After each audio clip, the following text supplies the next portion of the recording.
Alright, welcome guys to Access Collective. This is gonna be the coolest app ever.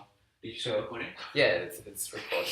Customized for Lorem Ipsum. Yeah, just ignore the top part. Alright, so we're gonna be making an Access Collective. Access Collective is just a client, but they changed the names, I think. Access Department. Yeah, so they changed it on us. So this is going to be our first meeting, and the agenda is just to get started working on this app. So I'm David, if you didn't know, and this is just the table of contents. So I'd like to go through some motivation first, because I think generally software projects, like at the beginning, everyone's super excited and stuff, and then like a month in, and everyone's just gone now. So I think we need a bit of motivation. Number one, employment opportunities by our supporters and sponsors.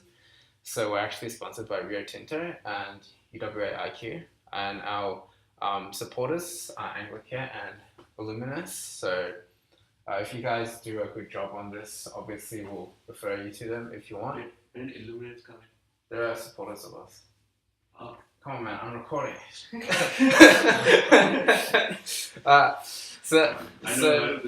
Yeah, so you could get a job with them if you want. Go work for them.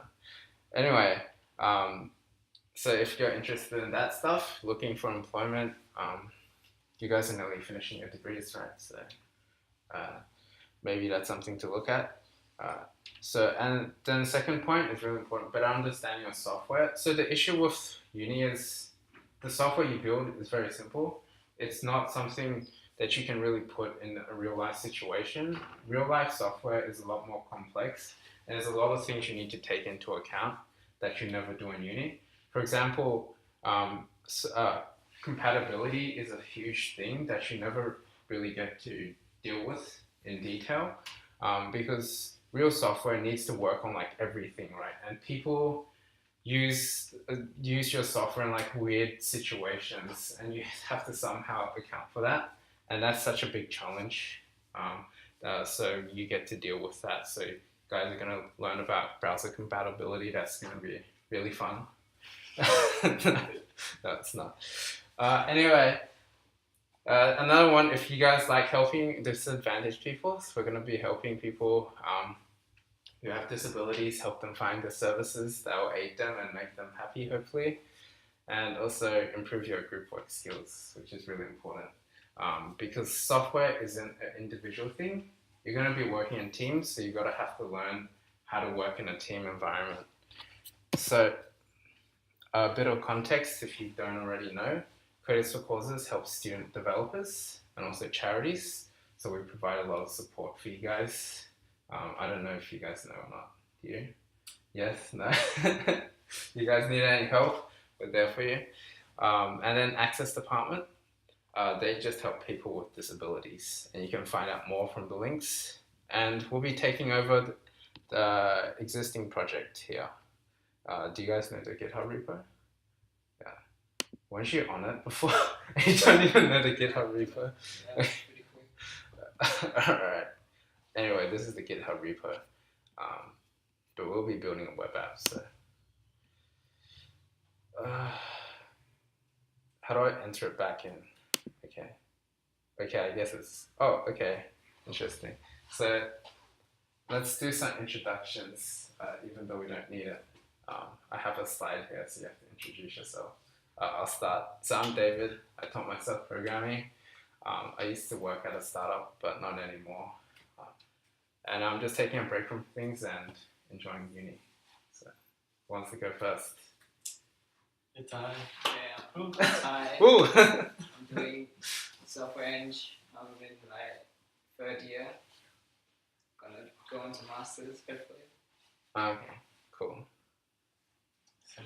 Same. Yeah, Are you the same person? Is your name also Ty? What is I'm Dan. Third year software engineering as well, and doing masters as well. So are you guys like interested in software? Like you want to like learn more what's going on? Yeah. You guys see a lot of cool things. Wondering how it's built or something? Yeah, AI. Yeah. Yeah, that's cool. All right. Now it's out of the way. Like, So I'm gonna go into the project now. Like, let's think about how we're actually gonna do this. Now, bear in mind, like, this is just what I think is a possible way to run the project. Like, you guys are free to do whatever you want. If you guys want to do your own thing or whatever, like, go ahead. I don't care. So here's a possible thing we could do. So weekly meetings. Again, I don't want to force you guys to go to weekly meetings if you don't want to. In those weekly meetings, we'll just go over things that I think maybe that could help you guys. So maybe I present a lesson on HTML and CSS and JavaScript, and then Vue. I don't know if you guys want that or not. It's up to you. I'm pretty sure you need to help them with you because Yeah, if you guys think you do, or if you guys are doing your own thing, there's kind of no point. But and then you guys are welcome to come in anytime. I'll be in after 4 p.m. Every day. So if you guys want to see me or something, or shit talk me or something, just come in. So project requirements. It's pretty like the idea is pretty simple. We're just turning this map into an interactive web app. So have you guys seen this thing yet before? The map that we need to turn in? Yeah, so this is going to be really important for us. We'll load. Okay, this thing. So if we zoom in. Wait, I didn't know they had this. You used to be on the project. What did you know about that project? No, I just remember we walked around and we were like getting the building like layouts. What? And then what? Were you gonna map every building?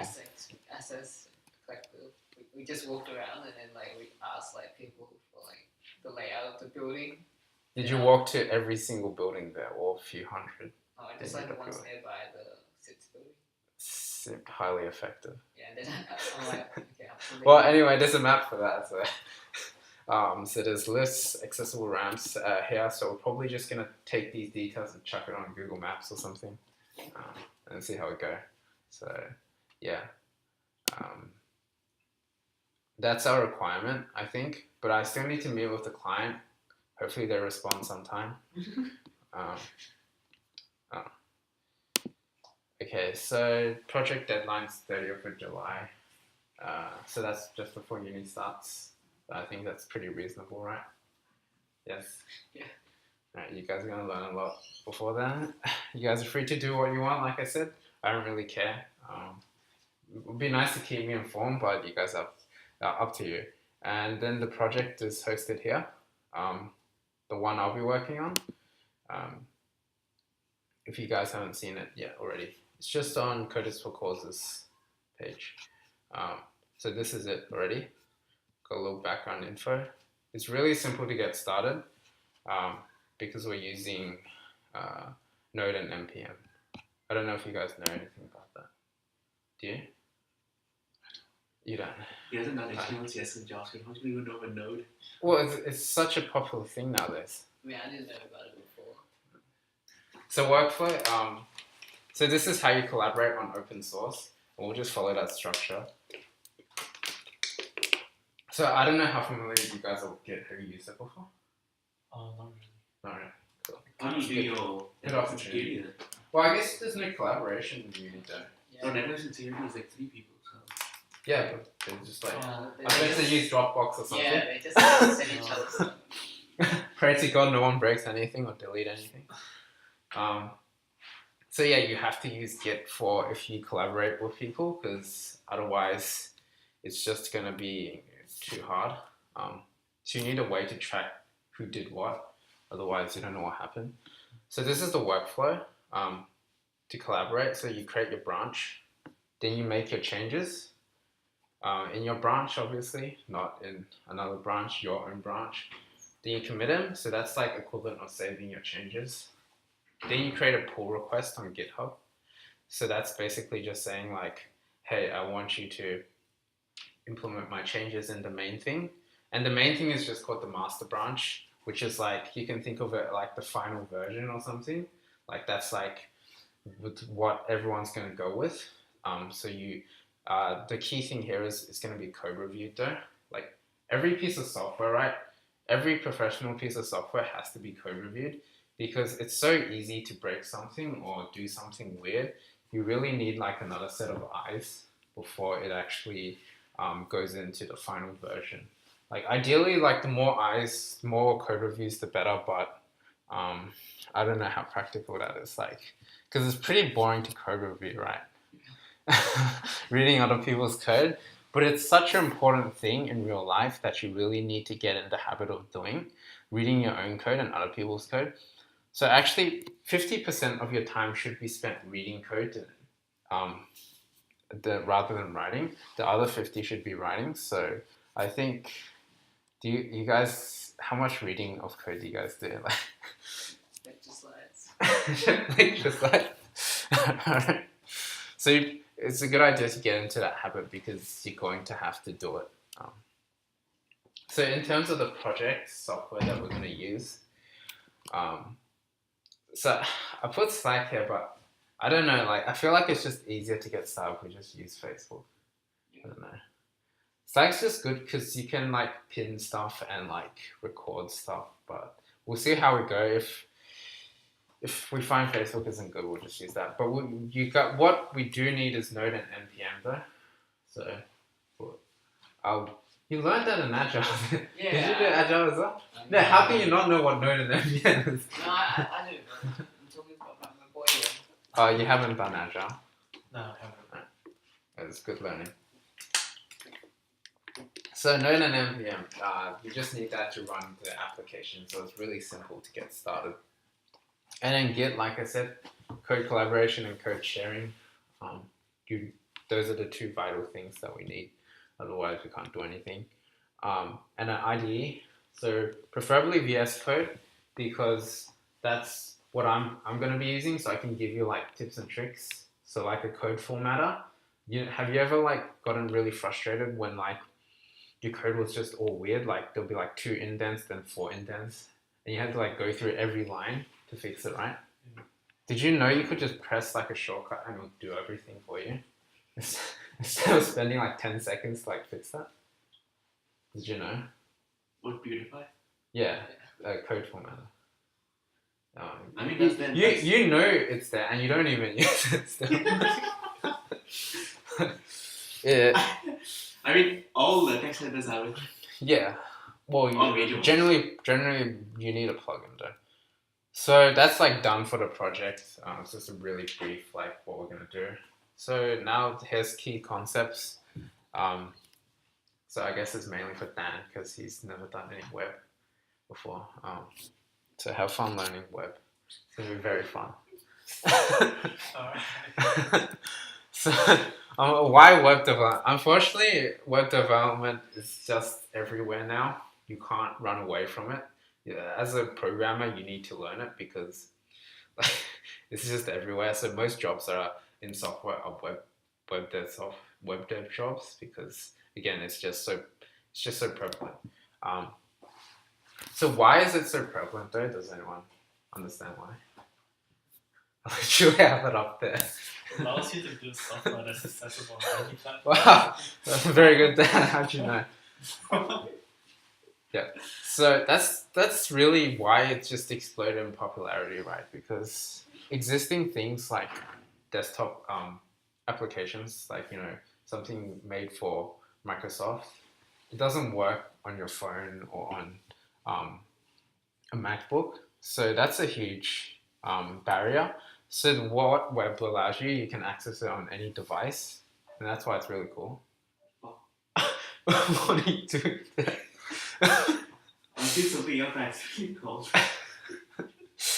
Alright, and this is why it's good though. It's got a very large community. So in terms of learning and education for you, it's probably the best field to get into because it's got the best support, it's got the best guys out there, and it's just got better software compared to other things because literally every programmer knows some sort of JavaScript.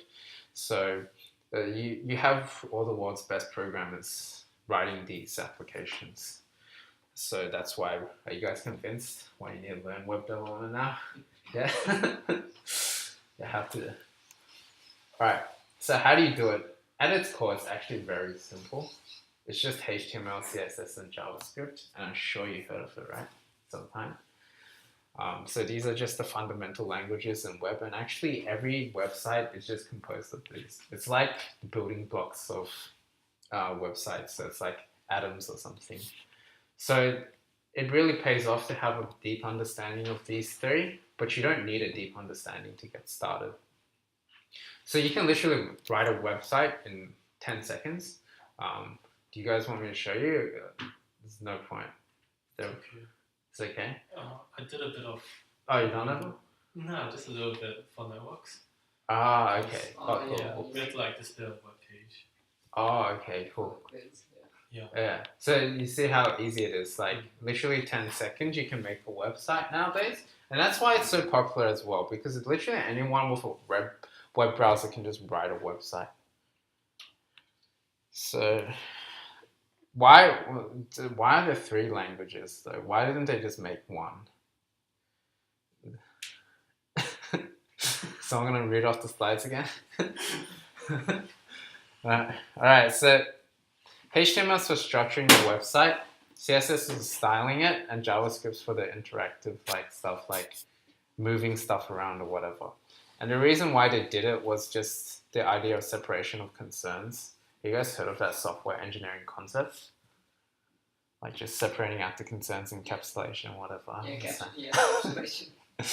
So out of that realm, like it does have some benefits. Like it's easier to maintain, it's easier to read instead of just this gigantic block of code. Like it's separated out into logical parts, right? So it's easier to just like understand it, read it, and maintain it. If you want to make a change to the styling, like if it's all included into one thing, like where the hell do you go to change the styling? It's like in the middle of some sort of JavaScript or something. That's gonna be very hard, right? And it's gonna be very confusing. What if you use inline? Yeah, exactly. It's gonna be very confusing if you just do it inline, right? You're not sure. There's no consistent way to change the styling. So I mean, you could kind of look at React because that does all three together.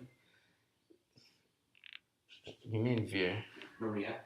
It doesn't. So it's like, is JavaScript and the HTML is inbuilt into the JavaScript? It's like you run HTML files through the JavaScript. Alright, man. There's no need to poke holes into web design. Okay, it's designed by very smart people, very old and smart people. Tim Berners-Lee. He's very smart. Alright. Yeah, he's bold and stuff. You've seen him before. So web frameworks, they're like built on top of it. So like React, like you said. So this is where all the complexity, I guess, like comes in with web. Like it just gets so confusing now with all this different stuff like added on top. But it actually is meant to make your life easier, believe it or not. Like it's meant to like leverage other people's work to just help you build your website, because even with the three languages, it's still very hard to build a website that's maintainable and readable. Because software is just so complex. So people decide to make frameworks to make the lives easier.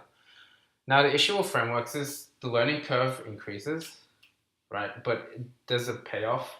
It increases your productivity once you get past that barrier, right? So I guess we're going to take the hard approach and learn some frameworks to help us and make you more productive. And also because if you join any software firm, you're going to have to learn any modern software firm. I know there's a lot of legacy software firms that like, you probably don't want to join them because they're probably like pretty shitty. So you want to join a good software firm, right? And they're definitely going to be using some sort of framework or anything. They're not going to be writing in a pure HTML, JavaScript, CSS. They're going to have something pretty complicated, a pretty complicated technology stack. So it helps to just get a little bit familiar. So some examples, Vue, Nuxt, and Vuetify. So Vue just helps you with your code quality, like helps you structure your application. Same for Nuxt. And Vuetify just helps you make good looking sites. Right? So it comes with some styling. Okay, so that's it. I think it was pretty short. Maybe. So any questions or anything? pretty. Do you guys know where to begin now? Go to the GitHub, Yeah. download the thing. Right. What happened to Bootstrap, by the way? What happens? So we're gonna be using Viewtify instead of Bootstrap. It's just a more fully featured framework. Bootstrap still, because we don't really have a designer, right, or anything. Yeah. So we kind of need Viewtify to help us. It's just a more fully featured thing, so it's easier for you. Yeah. Most of the commands are the same. So yeah. Anything else? I forgot the cover. What to install? Other things to download, to clone the web stuff is on the README. Things to download. On No, the so it's readme. like to clone the the repository. Yeah. Are the commands on the README? Oh yeah. Yeah, I think so. I think I wrote something there already. Because I think those are just the view ones. I didn't see the. I'm not sure. Is it basically two commands, the npm Yeah, but it's install and then Like npm you haven't update? used Git before, right? No. Yeah. Yeah. Oh, you mean how to git clone it? Yeah, it's like what computer do you use? Mac or Windows? Windows. Windows. Yeah, mainly Windows. So you go here. There's literally a big download button. Oh, That's the easy way to do it. Kind of the easy way to do it. Yeah, just download it on your thing. So the main question, I guess, is like, how would you guys? Like, I'd like to ask this: how would you guys like to run this? Like, would you guys like to have weekly meetings that everyone should come, or just everyone goes off and does their own thing? Not sure. I should decide or something. Yeah, I think we need to decide. I mean, Yeah, you. that obviously, if I set weekly meetings and no one wants to come to weekly meetings, like it's kind of no point having weekly meetings. And it might be hard to find like a time. Yeah, exactly. It's hard to find a time to have everyone available and can come. I guess I could record it like this, and then maybe not. They view it online. Maybe you have like weekly like deadlines or whatever goals. Yeah. Just sprint weeks. Yeah. So what I'm thinking is just creating issues, and then each person gets assigned a specific task they should do, and they go off and learn their thing and try to tackle it. Yeah, and then we check up on them every week, see how you're doing. Can you do it? What's going on? If you need any help there, and I'll be here to help as well. I'll be pretty involved in this to Yeah. make sure it actually works. Can you show like what the app is at the moment? Oh, okay, sure. Do you already have a drawing? I don't know. Yeah. No, that's Anglican. Oh, okay. Yeah, no. Yeah. Is that David did that in 2 hours? Oh, it doesn't work on it. It's just Google Maps on thing. did that in 2 months. Holy shit. I did Google Maps in 2 hours. Yeah. Who needs Google anymore? Yeah. No, I made Google in 2 hours.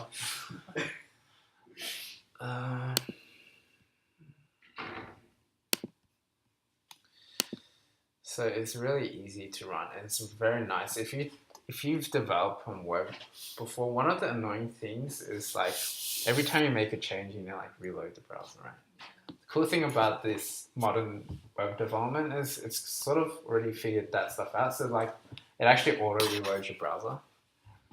You're gonna see. Maybe should I just go through an example of a development You flow? just started the basic thing up. Yeah. Should I just go through like making a change and then like what I should do? Yeah. I mean, but show us like what you have so far.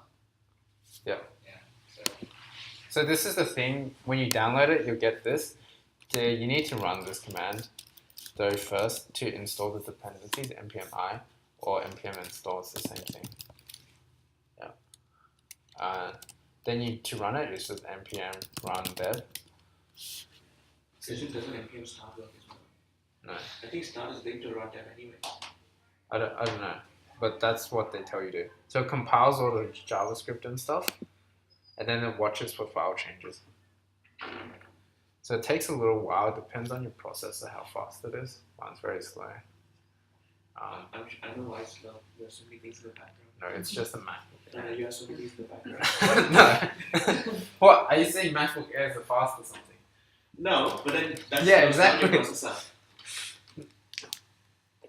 You have more idle processors.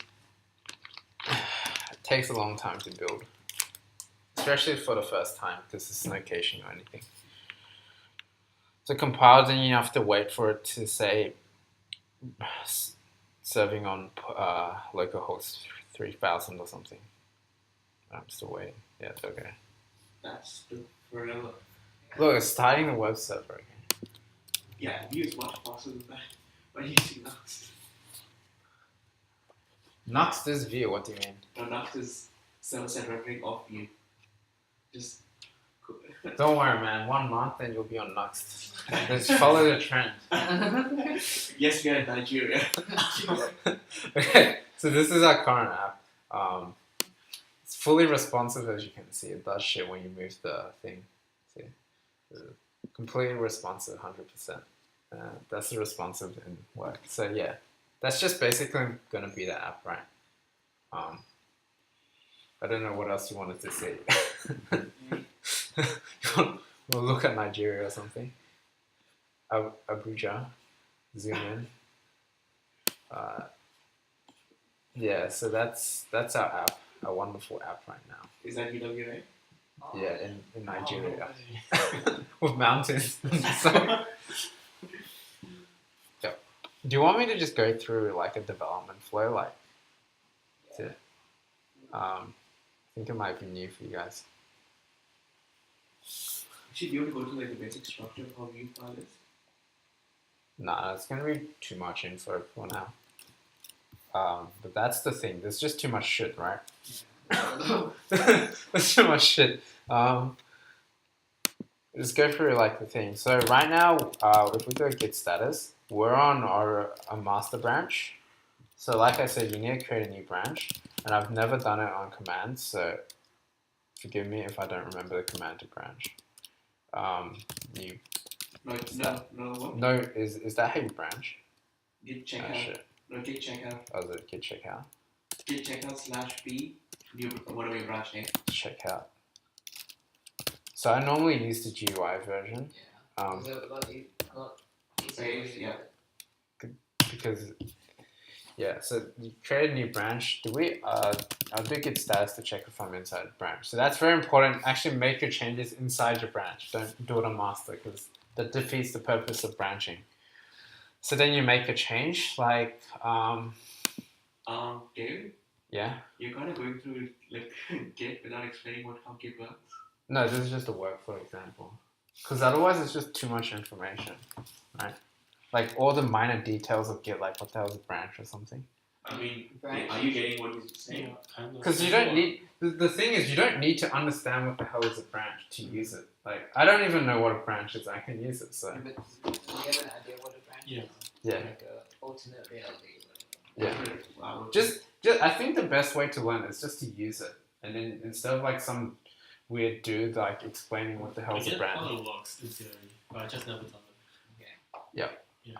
So I'll change something. I'll change like text because that doesn't break anything. So disability services, I'll change that to access, whatever, the name changed. Okay, so I'll save those and then, Or it would be guild access department. alright, who cares? So you can see we modified one file, so we need to stage it, which is git add dot, which is everything in the current directory. And then you can see it's staged because the color is different. It means it's staged. So then we can commit it with git commit. Then you need a message because you're gonna be. It's just like something you look back on, and this will be the message. So changed toolbar title. Comments. Yeah. So then, So the thing with the message is it has to be descriptive but short, so it's understandable, like in a few words. So now I'm gonna actually upload this to GitHub. So git push to push it to GitHub. You haven't set up your upstream. Fuck. I'll copy this. So you need to set the upstream branch, and that's all. No, just git push origin new branch. I'll just copy that. Jesus. Why? Because it's faster. What do you mean? That was faster, wasn't it? Instead of typing the whole thing. So now we need to create a pull request for the change. So this is the development flow. So go to GitHub. GitHub. Now we have enough tabs to GitHub open. Yeah. I think it's coded for causes. So, there you go. Go to that page. So yeah, so there it even gives you a big gigantic green button to make a pull request. Are you locking master? No, I trust these guys, and it's okay. I can fix it if they blow it up. So yeah, so we're making a pull request to get your changes. So change toolbar title, and you can add stuff. There's markdown as well, so this is code. So you can style things and stuff. Alright, so there you go. You create a pull request, and I'll review it. Or you are a Travis? Sorry, there is no Travis yet. Oh, There's no testing yet. So, and then you can see this helpful change and stuff, and then something weird going on. Yeah. Review, good. Ideally, I'd like you guys to review code as well because it's good for you. Some review. Oops, I should have clicked approve as well. Okay. Yep. So then I'll just click merge pull request once I'm happy with it. And then now it's in the main branch. That's it. It's that easy, I think. Probably not easy, but you get used to it. Alright, that's all. Is there anything else? It's very easy. Software is very easy, right? Yeah, so easy. Alright.